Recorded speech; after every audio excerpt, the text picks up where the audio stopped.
Welcome to Expanding Your Faith, a podcast hosted by Bishop Greer Godsey of the Old Catholic Churches International.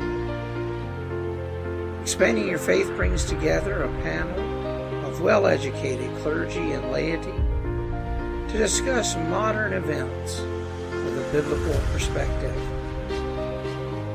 Our podcast is about to start. Please stay tuned.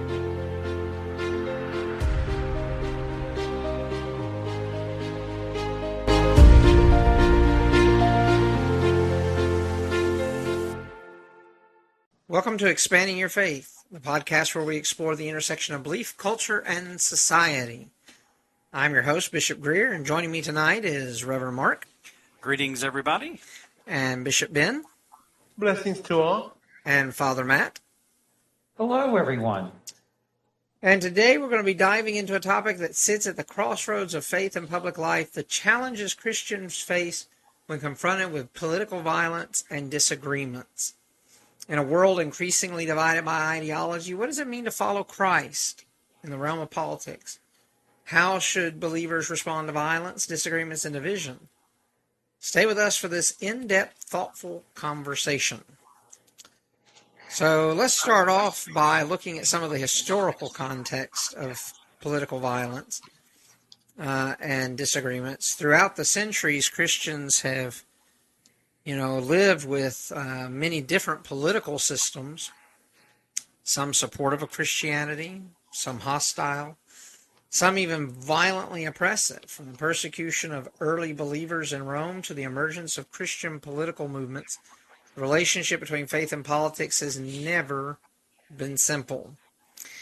And in the early church, there were many people who were very much pacifist, as well as some who took a little bit of a different approach to Jesus' teachings. And so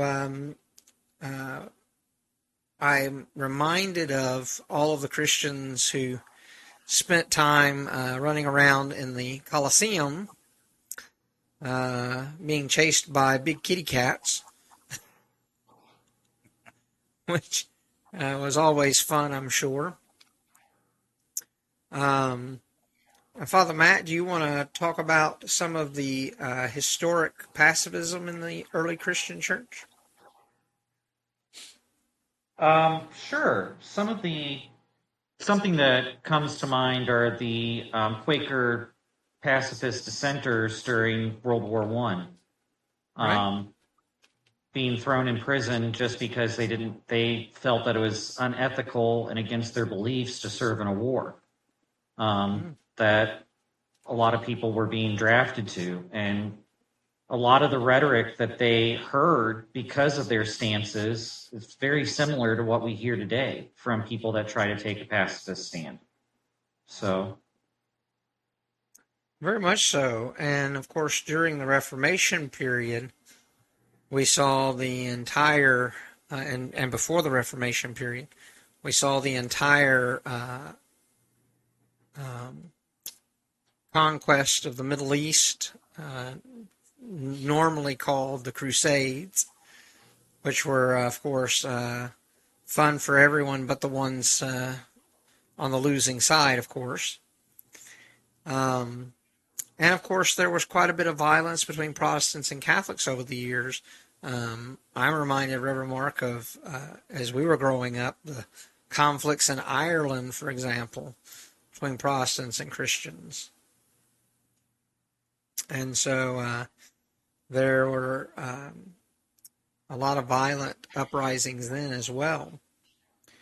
And, of course, Constantine tried to fuse the church and state together, which never works out well. And that left us in a terrible bind, with the church being somewhat, having to be somewhat subservient to the state leadership. What are your thoughts, Reverend Marc? I just think historically, when you look at the church pulling together and trying to marry state, you have people that are trying to you have power-hungry individuals and everything turns into, as they did in the Crusades, everything turns into God wills this, and it turns into whatever whim of the power or the state steps in. It's whatever they want to do. And if you think it's a good idea, or the person in charge or in power or the peoples, they just bring people in line by saying, "Well, this is God's will. This is, And of course, during the Crusades and those periods, and they didn't have, people didn't have the the Bible and scriptures as we do Right. to be able to interpret what Scripture would have to say. But it's always a dangerous, to me, it's always a dangerous, because history teaches us, it's always a dangerous place for the church to be in a position of political power and wielding state power in conjunction with the with trying to operate the church, Right. because you see a lot of charismatic, word of faith, Pentecostal churches even today manipulating people into, well, this is what God would want you to do, or God tells you to do this, and that's where we get cults, coming from. Sure. And when that happens, you have them localized. But imagine that happening with political power, state power backing it, Right. and how that would move from hundreds to thousands of people affected to millions in some of these some of these cults that we have seen come up and be taken down by our government in the last 30, 40 years. So anytime you try to marry the two, historically, it just doesn't work. No. It does not function correctly, and we're kind of in a weird place right now because you don't necessarily have, like pastors running different parts of the government, but you have them deeply embedded with those that are. Right. And, and we do have examples of some ministers that have gone on to political offices. But as a whole, you don't have that yet.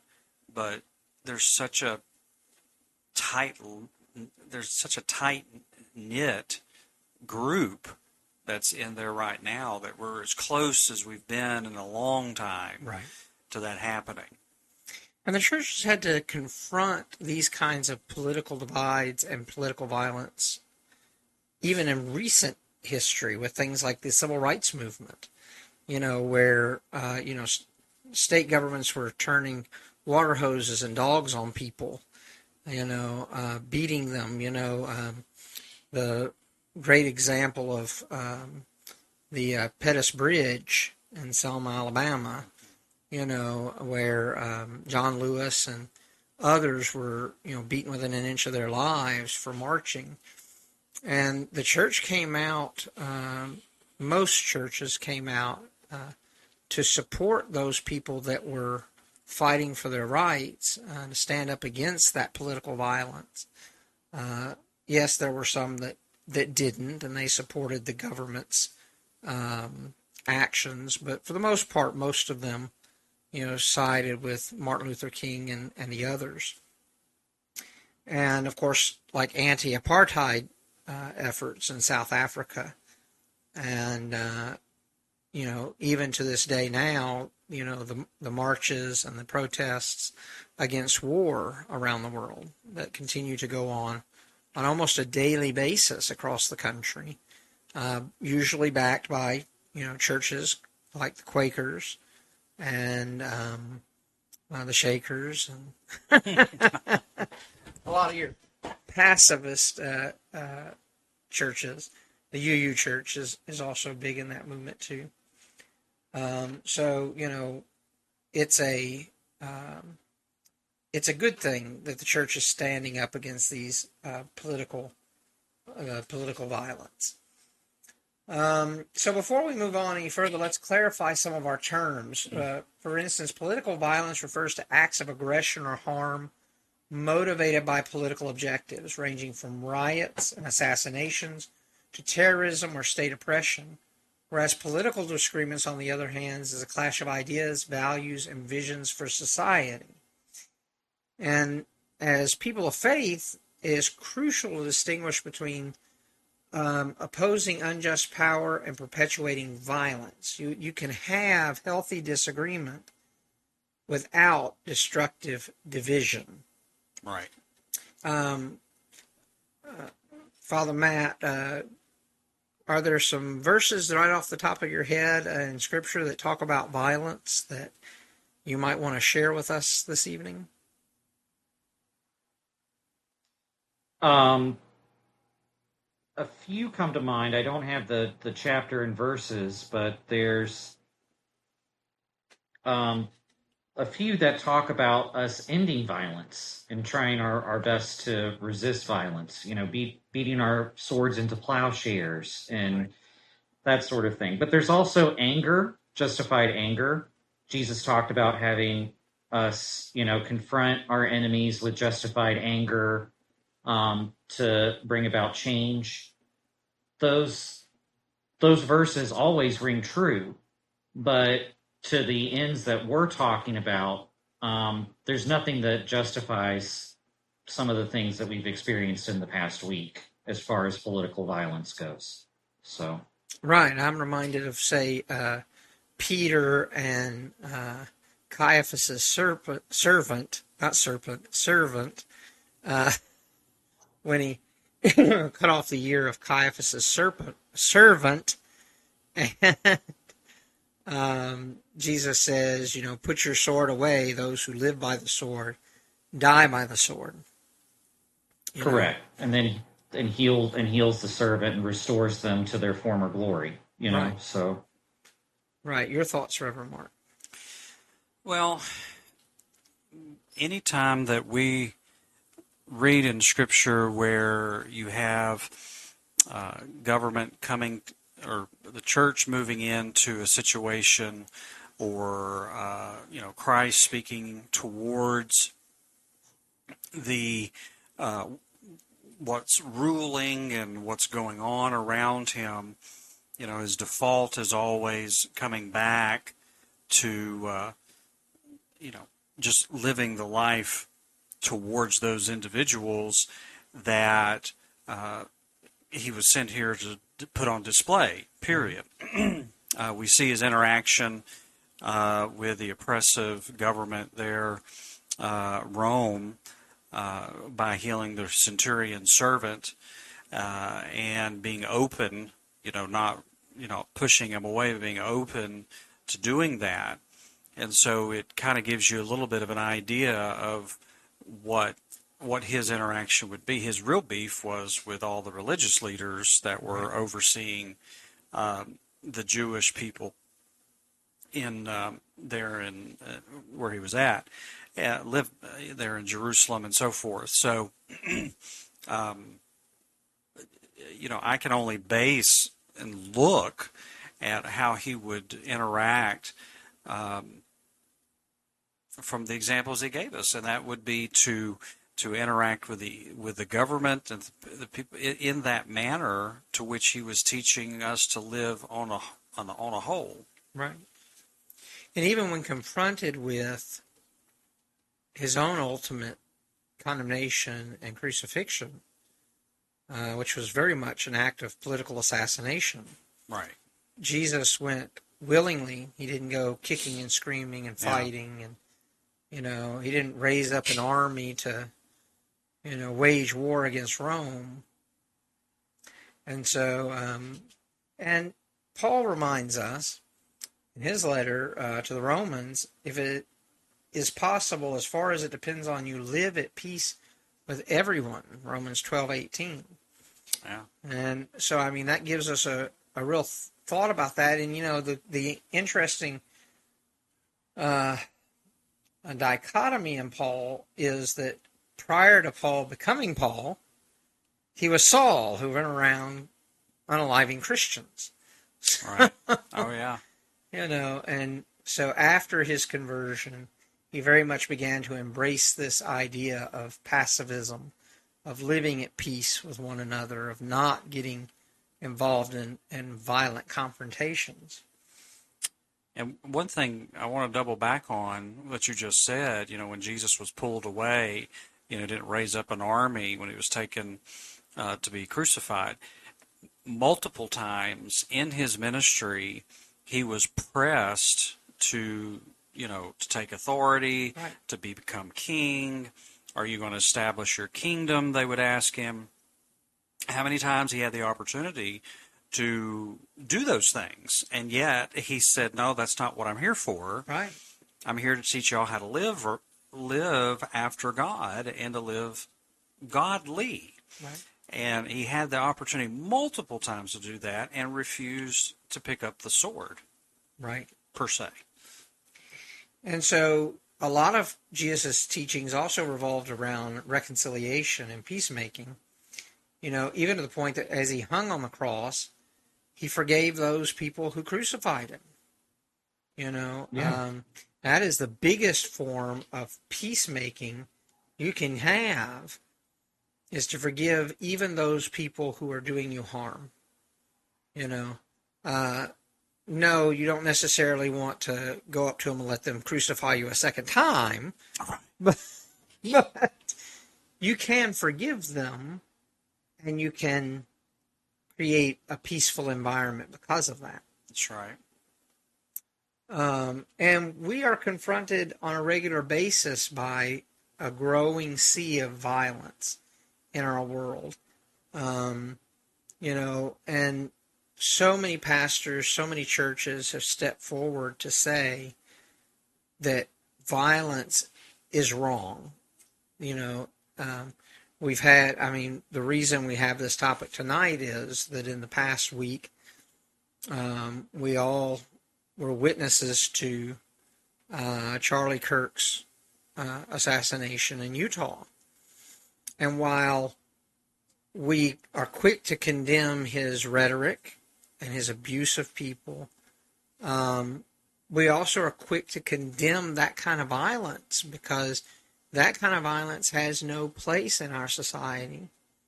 And that kind of violence only begets more violence. Yeah.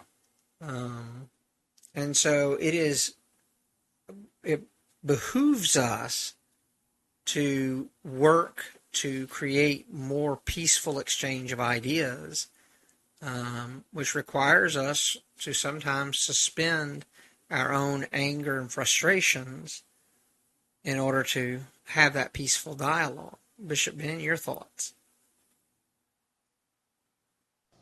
Well, like we said before in the other podcasts and other discussions throughout the week, regardless of what political view we see, either Republican or Democrat, or however we think about the person, it was a senseless unaliving. And why should somebody like that be unalived like that?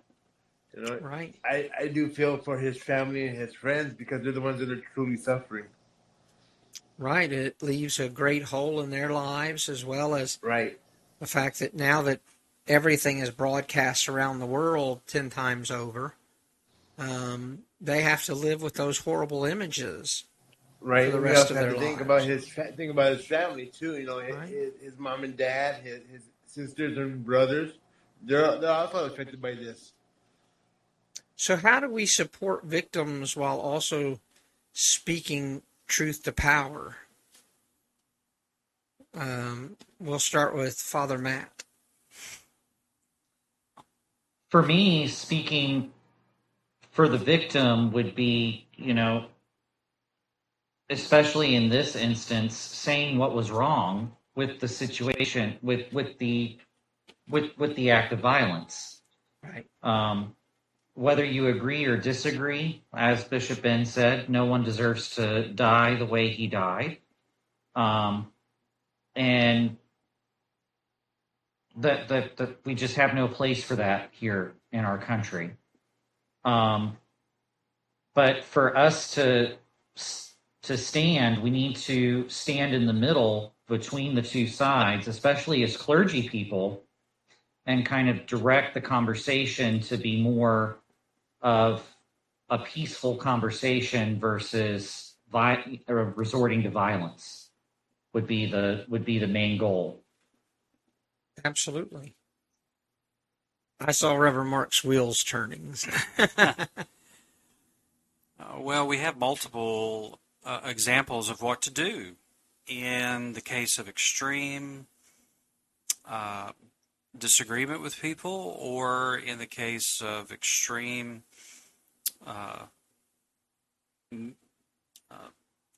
wedges and canyons between us and people. What did Christ say? He said, bless those that curse you, pray for those that despitefully use you. First Peter tells us, do not repay evil for evil or insult for insult, but with blessings.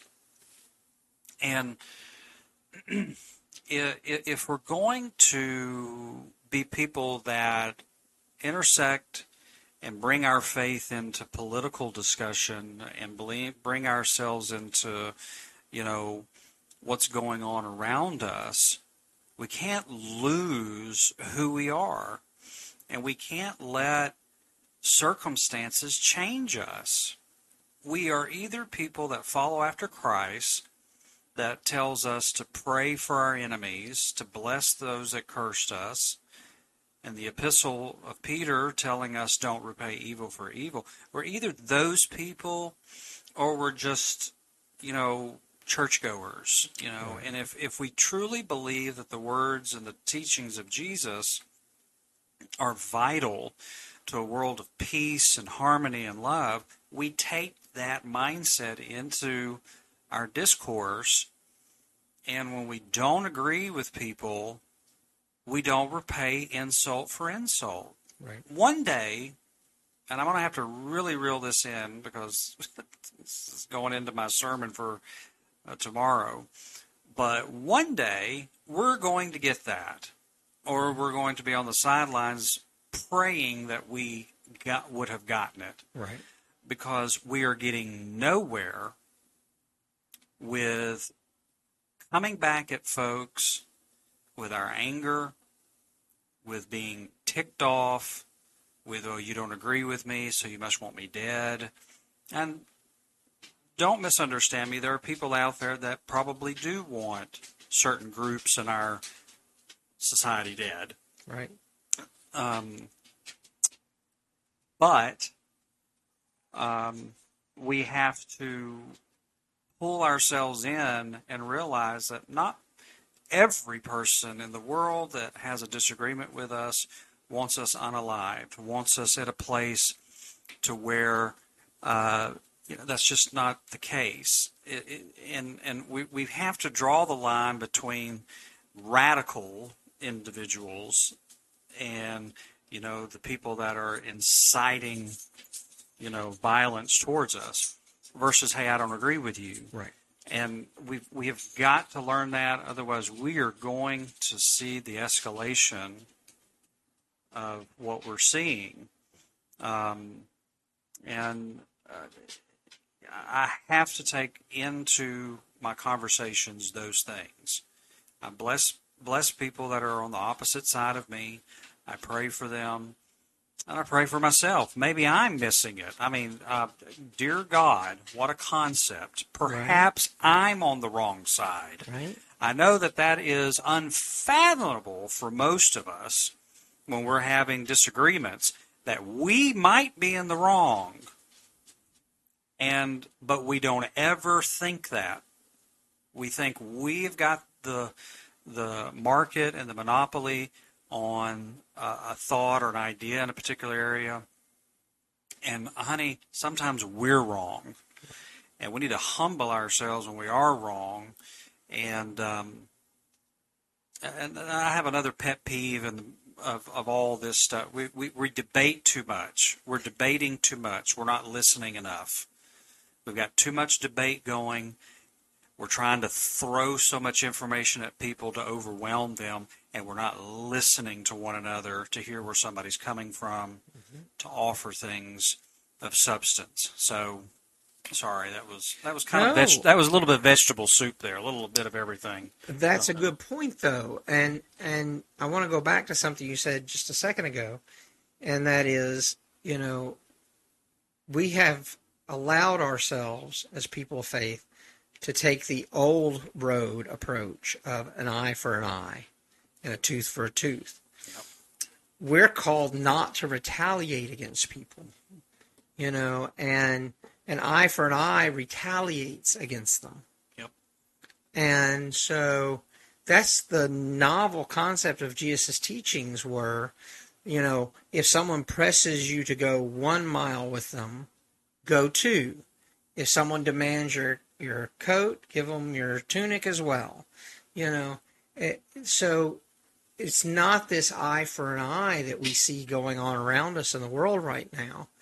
And why so many people are scared after what happened this week is they're waiting for the other shoe to drop. They're waiting for the retaliation to occur. And if we were to say, as a people, as a society, as people of faith, we're not going to allow retaliation, we're not going to be part of that cycle, then it would change the entire conversation in the nation and the tenor and the tone. And it would bring so many people peace right now. And so we have to do everything we can to cool the embers that are, simmering in our world at the moment. So those were some very good points. And read the room, as it were. Read the room. If don't jump on social media. I mean, give things time to breathe. We can legitimately debate people that have moved on, that have been political figures, whether it's Dr. King, a president, a pope, you name it. We can debate whether what they've said, what they advocated for is good or is harmful. We can debate that.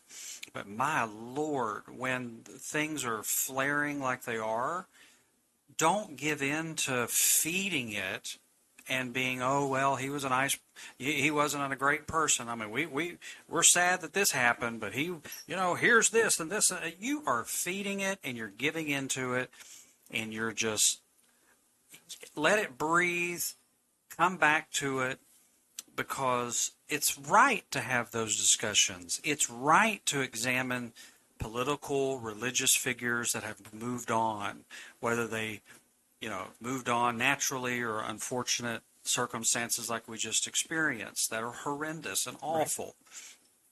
There's nothing wrong with debating that, but we're at such that tipping point, if we haven't already tipped, that we have got to set tones and put things out there, because there's a lot of folks that are more powerful politically than we are that are not doing that. Right. And like Father Matt said earlier, we as clergy have got to help feed into, pumping peace into the world as much as we can and encouraging that. And that's a good point, too, which, brings us to this the danger of letting politics divide the church. Oh, yeah. And I want to touch on this, something you said just now, and give kind of a real-world example for those that may not understand what we're talking about. It's okay to say, look, someone like Kirk, his beliefs about LGBT, about women, about people of color were bad opinions. They were harmful to people. They did damage to people. What is not okay is when you're posting stuff like, well, he said empathy is wrong, so I'm not going to give a crap. I'm going to treat people badly because he said, that empathy was wrong. That's where we cross the line. You know, it's okay to debate ideas. It's not okay to dehumanize people. That's right. And unfortunately, we're seeing a lot of that dehumanization going on right now in our world. And it's no one political group. It's no one religious group. Everybody is doing it to some degree or another. And it has to stop. You know, we're all human beings created in the image of the Almighty. Yes. And we have to learn to honor what I call that spark of the divine in every human being, because there's not a single human being alive who doesn't have that spark of the divine within them. No matter how much they aggravate us. No matter how much they aggravate us. So, so it's important, especially in our churches and our communities, to build bridges, to have that dialogue. And in order to have dialogue, just like Reverend Marc said a few minutes ago, we have to be willing to listen.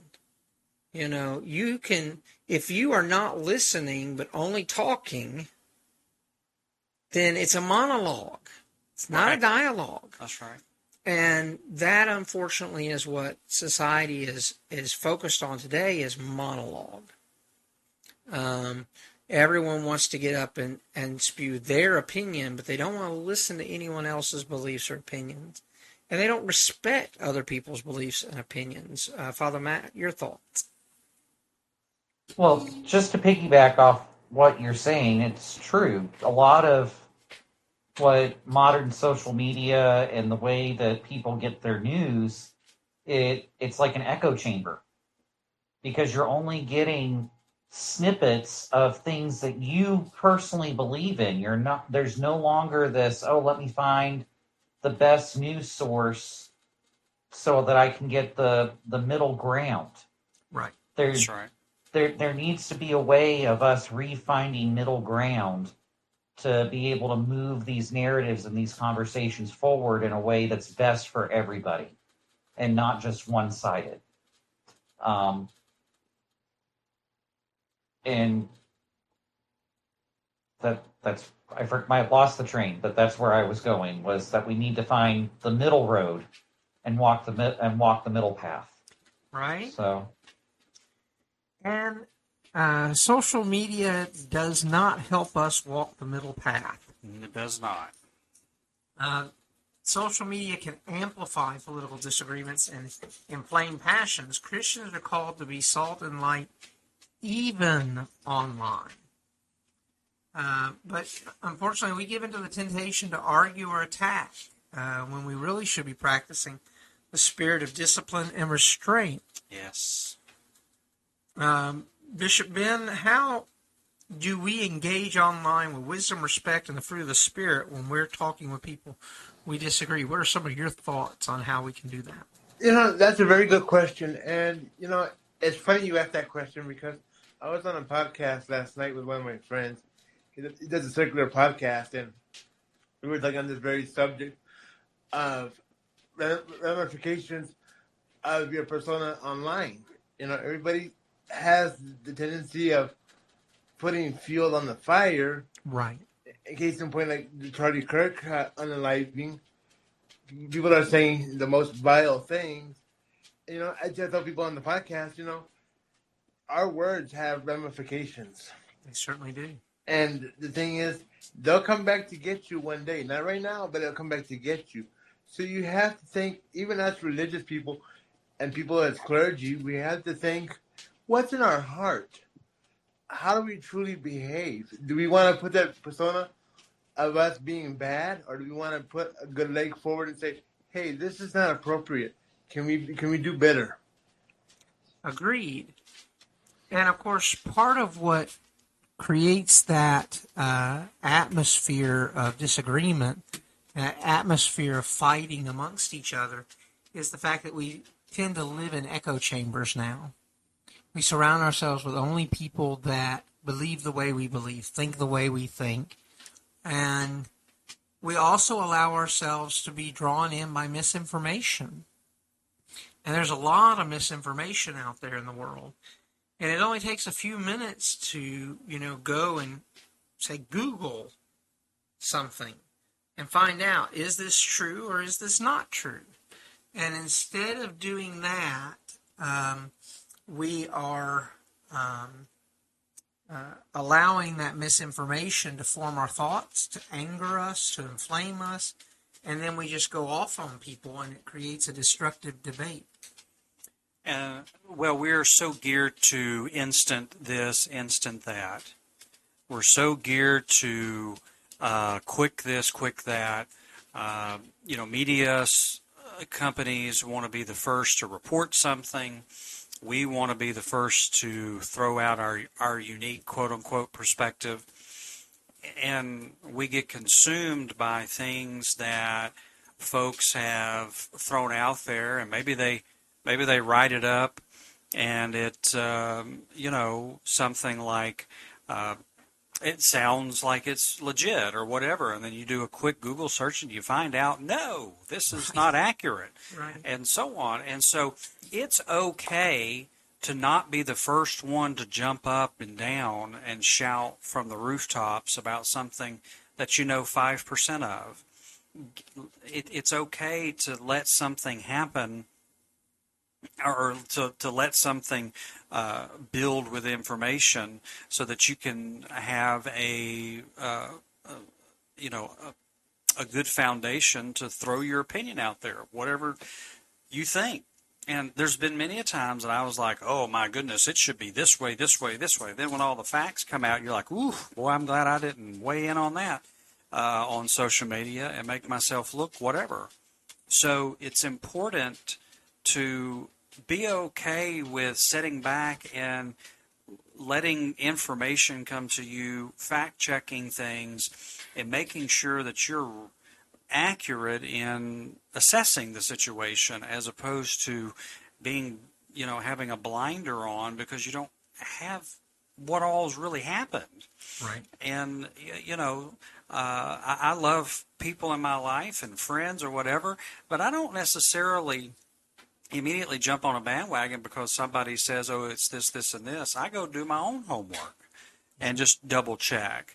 I had a friend the other day sent a little note to me, or text in a group setting saying, oh, there's been another mass, shooting at a place or whatever.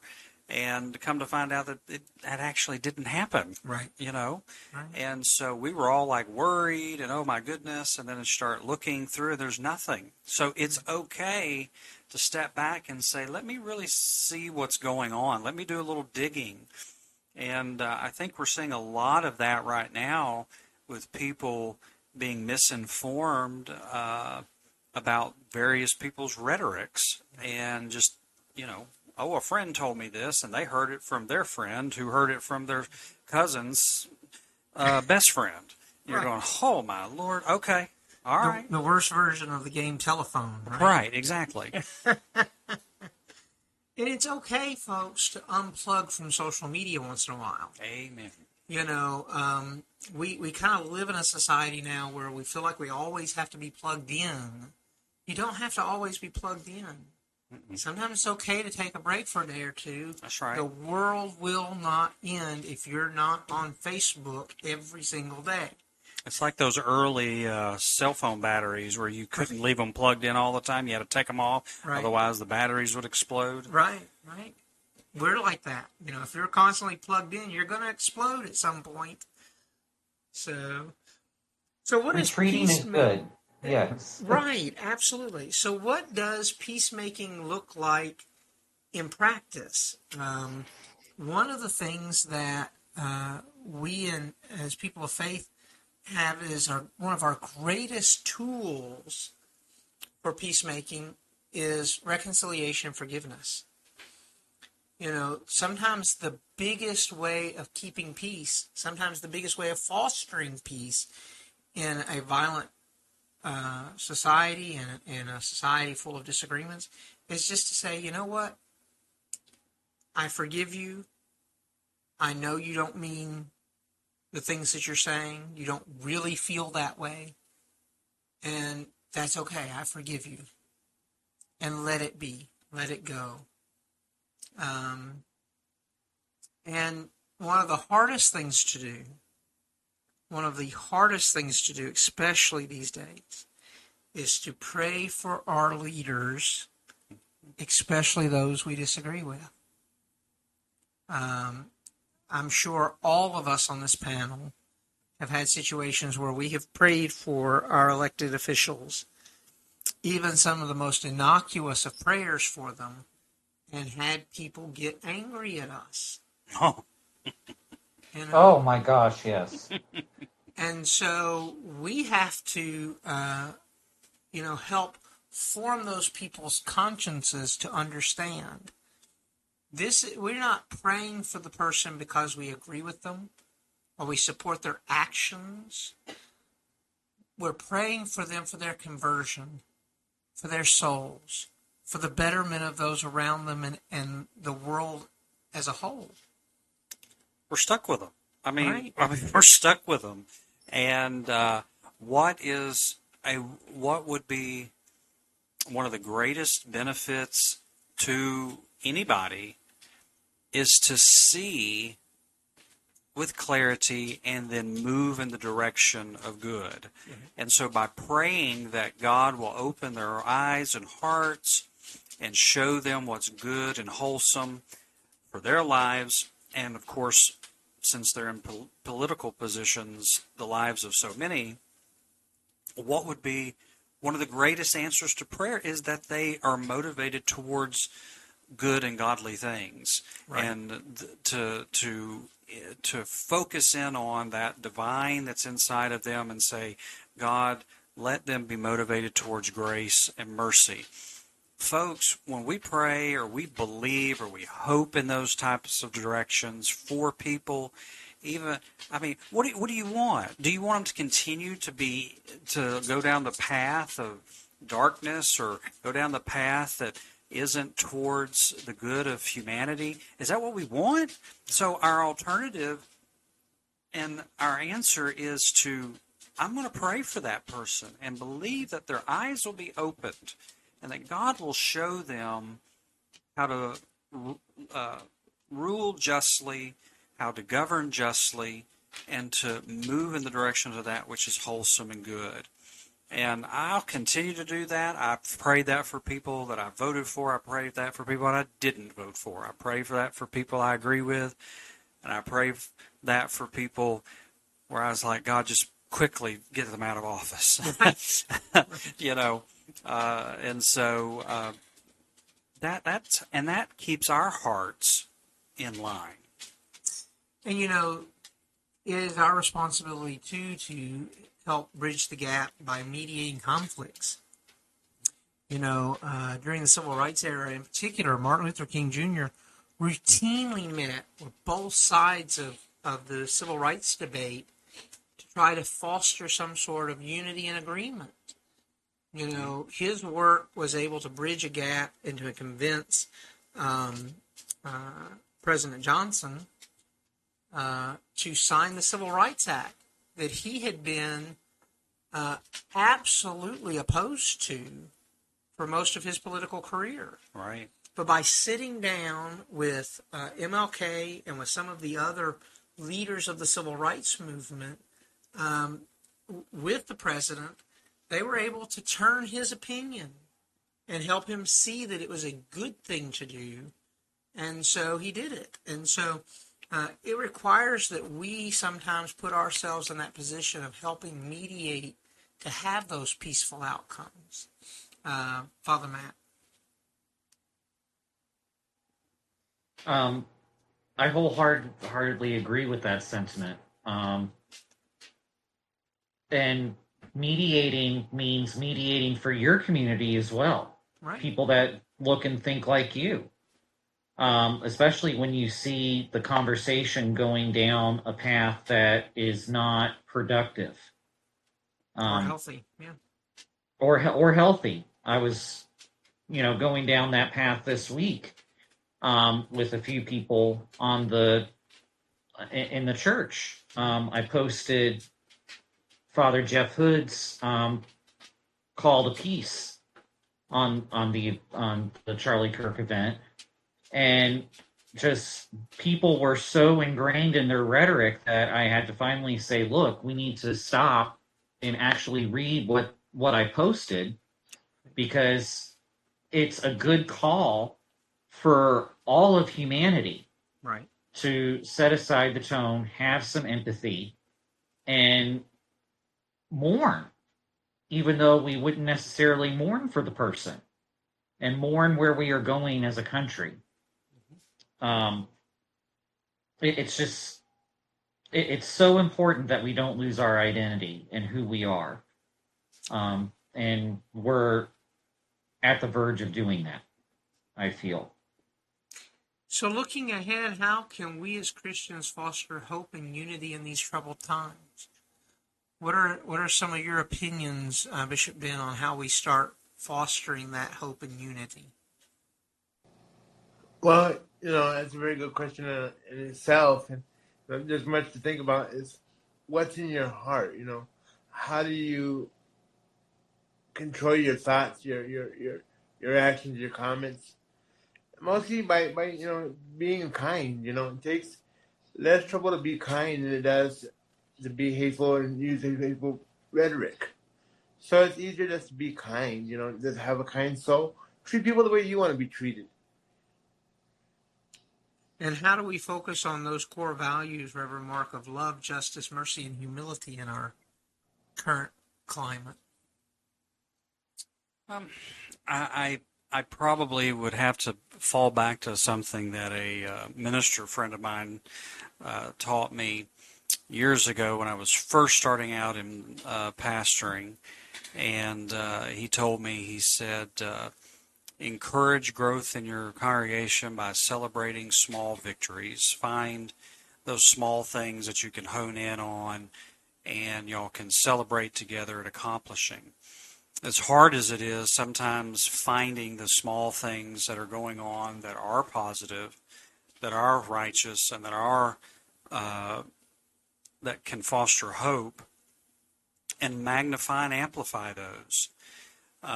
Whether it is speaking to hope, which is the expectations in our hearts, or finding the small things where people are doing the positives around us in our communities, maybe a political leader that's standing up for that which is just, and celebrating that. And it's the little things every day that equal big change, and the focus on those things.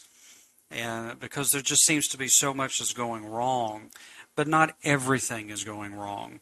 And that's the hardest part for us to realize, especially if we're constantly plugged in, as you said earlier, to social media, is that there are people out there that are feeding the poor. There are people out there that are standing up for injustice. There are people out advocating for those that are marginalized.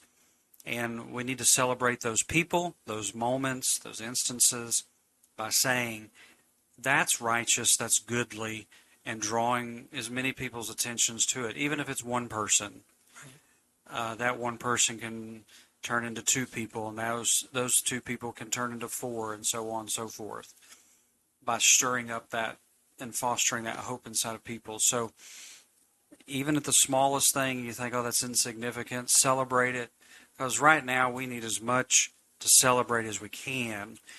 And if you're going to be plugged into social media, post more pictures of puppy dogs and kitty cats for a minute. Just make somebody smile for a second and stir some joy up in them. And maybe that's the spark that starts it. You never know.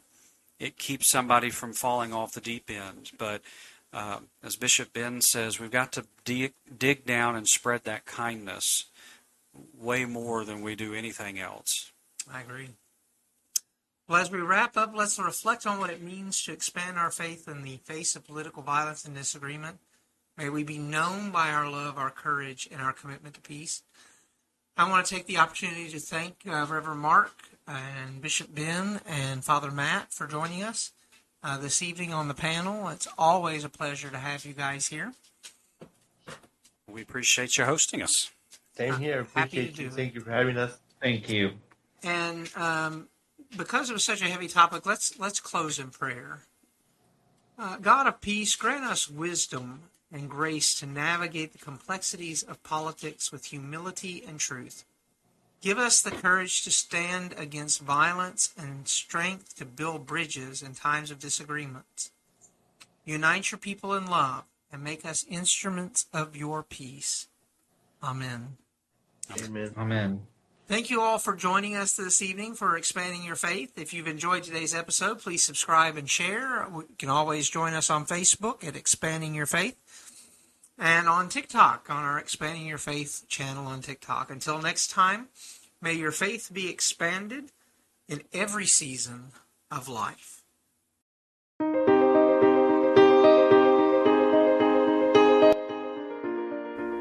Thank you for joining us for this episode of Expanding Your Faith.